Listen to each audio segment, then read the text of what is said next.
The way gospel was brought in Africa, it had an aspect of colonization.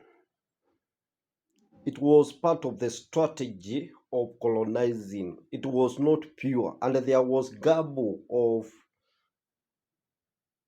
interfering with the true Bible, the original scripts of the Bible. The first thing was to steal the identity of Africa. The second thing was to demonize everything that is in Africa, that is African.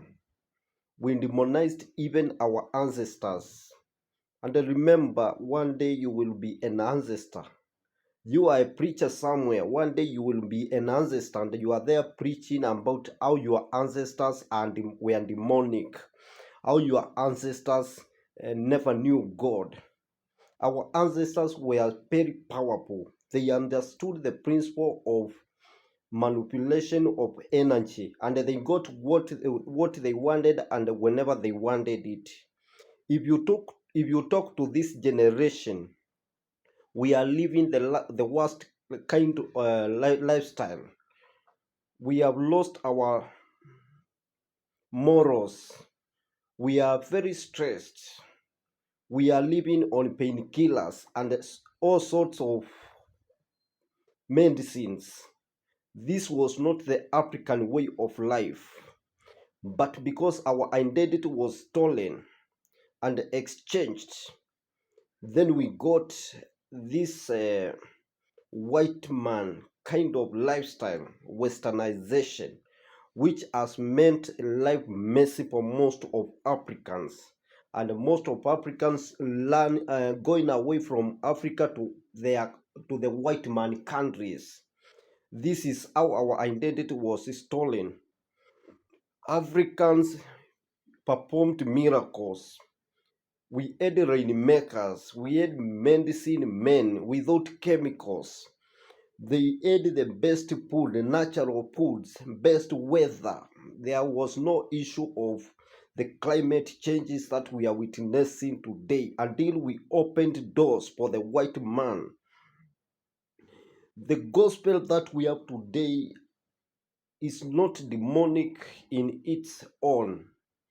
It is how it was brought to us that brainwashed us into running away instead of strengthening us into Africanism. Because if you ask me today, I don't ascribe to any religion, but I am an African because I believe that is who God created me. God created me an African, and if there is any religion, then it should be Africanism. I need to belong to Africanism, and that is my identity. And I stand by that identity because I don't want to be lost. And Africa needs to reunite with its ancestors. When Jesus said, I have to die so that I may come. There is connection to this belief with what Indians believe. When you die, you come back again. Jesus died and came back in form of the Holy Spirit and he lives in us. Our ancestors, when they die, they come back into our life in spirit. And it will happen even when you die.